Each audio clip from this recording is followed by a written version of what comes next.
Okay, welcome to week 6 recap here. Holiday shortened week due to Thanksgiving yesterday.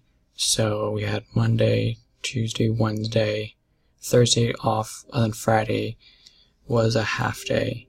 And only made 3 trades this week. A little on the low side. I was trying to watch my setups, and that didn't pan out to the best of my ability. Out of the 3 trades, I did 2 bad trades, 1 good trade in terms of sticking to my plan. And we can, again, I'm glad that I'm ending the week on a good note in terms of my better trade, but still a lot to work on here. And it's the end of November, so we're going to start up GROW, trading this on a Tuesday. And so this is what it did on Monday right here, and it got me interested in because it had the quick spike, then consolidation, and did the close. And when I've been watching this type of play here, we can see it makes this range from roughly 280 to 305, and this is on the 20th. So if we go and take a look here, the 20th is this first green day. And looking at this range that I just talked about, we can even go further back and look at some more resistance here. So it has resistance right up here in the 3.0, roughly like 310-ish, 3 to 320-ish. That's the more immediate stuff. And if we actually just want to go back further, we can look and see if there's anything else in the 3s. Yeah, I mean, you have this choppiness right here, and that's what I was kind of playing off of. The tops here, or I guess the mid-range, is what I was using. And if we look at it, so what I was short bias going into this, and what I like to see is a spike up to the highs, and in this case I'd be risking off like the 310, 315 area that we just looked at in the past, and that's what we got at the open here, which is really quite nice. A spike up. I actually got short here at 302. Might have been on this red candle here, or the green, roughly 302, and it held inside my risk, so I was happy about that. Didn't need a cut, and it faded down for like an hour. And the thing is here, like last week, it broke staying green, so it's right on the day, and I'm just figuring that it can crash down more based on it hasn't even taken out this support. So I'm like, oh, it can crash all the way down to the mid 2s. I needed to learn from last week when I didn't take profits because it couldn't convincingly crack down red, and here it's having support from the day before that I didn't even respect enough. Long story short, I thought it'd go down, so I didn't cover. I went to work, and somewhere in here, and I didn't see this run up, but when I got back on my break, I was seeing it I must have been seeing it here. I don't know. Long story short, I ended up covering into this 3-ish area because it's showing a lot of more bullish patterns, making this higher low, and even showing that it can spike more. So I got out here for a loss. Again, it's the same. If I would have taken my profits here, I think it would have had like 5%-ish, maybe 10-ish or 8-ish. But I would have had safe profits and not having to endure all this. And it actually turned out to be a pretty big winner on the day.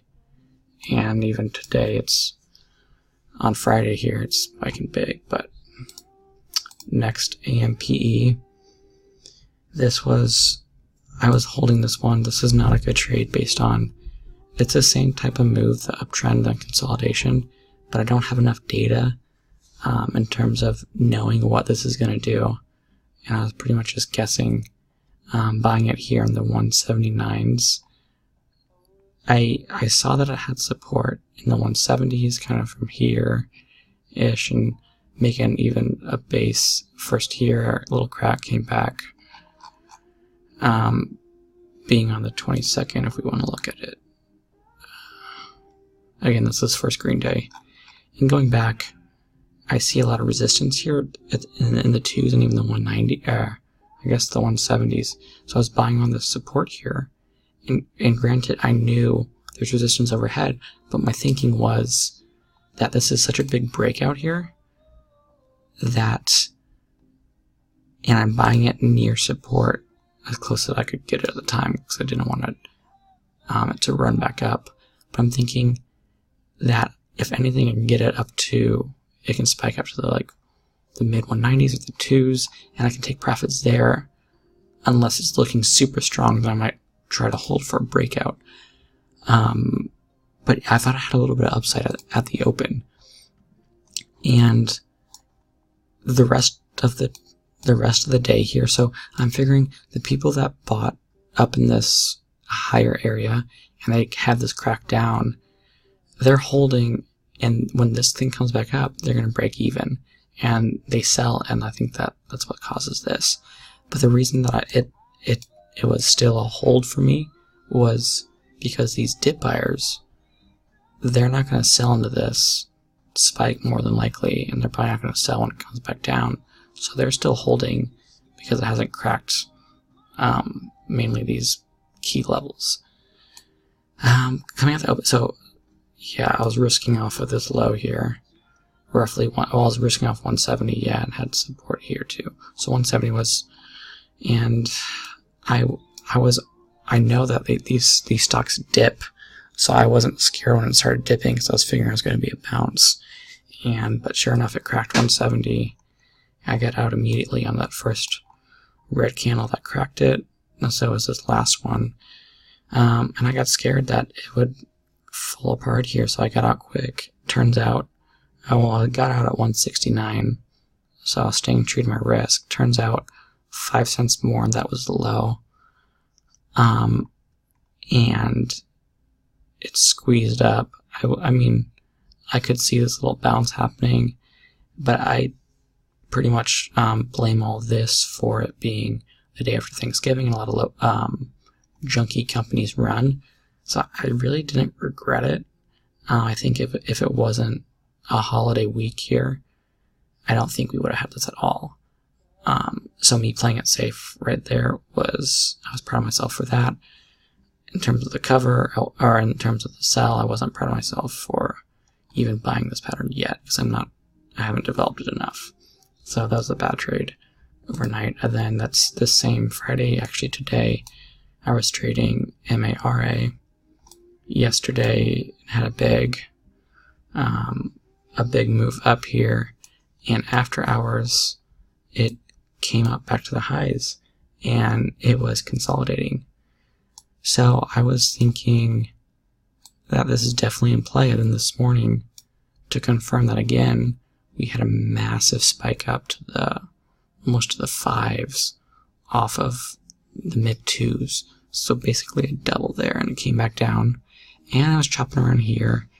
But what got me interested, because I was buying at 380. I was buying right on this first green candle of the bounce. And what I liked about this was it broke out of the open past this consolidation. And I'm like, well, I don't buy breakouts, the first breakout anyway. So I was looking for the dip and the bounce off of this support that would confirm that initial breakout. And that's what we got. It bounced right at 370. That's perfect right there. And came back up. I was actually risking off, it bounced at 370. I was risking off the lower bounce to give it a little room if you want to come back. So 365, I was risking 15 cents. That's well within my limits. And what happened here was it came back down, and this candle, this red candle, freaked me out and actually got me out here 2 minutes later at 179. The reason it did that was, well, the reason I didn't stick to my support level was because the last stock, AMPE, I could, like, I saw, oh, where am I going? I saw this downtrend here, or this panic at the open, and I waited for my risk level to break, and it broke and I got out, and I was sitting here, I'm like, well, should I just cover and lose a little less? I mean, sell and lose a little less, but I'm like, no, I'm going to stick to my risk. But I was wrong for more money, and that impacted my trade here. And I didn't want to be like, I don't want to, if I can take a loss of 1 cent, I'm going to do that versus taking a loss of 15. But that, I never would have had to take that because I never got to that. The lowest it got was 372. And what it ended up doing was getting back up and making a double top here at 425. I would have been out here. I wouldn't have held throughout this whole thing. I definitely wouldn't have been holding up to 6. But what pissed me off was not respecting my risk here, especially because it's a Friday. It's a holiday shortened week. We just had Thanksgiving, and these junk plays can run a lot. And, I mean, I regret it, but I understand why I did it. But I think all in all, in terms of my entry, it was a great trade. So what I need to work on in the coming, or next week, come Monday, I need to work on good entries and exits on the same trade. Obviously, we had a good entry here, and in the past we've had good exits, but I need to really combine that to be one trade. And all in all, I gotta stick to my plans. I can't deviate. So good luck to everyone in the coming week, and I hope you did well in this shortened week with all these junk plays running. Thanks. Have a good one.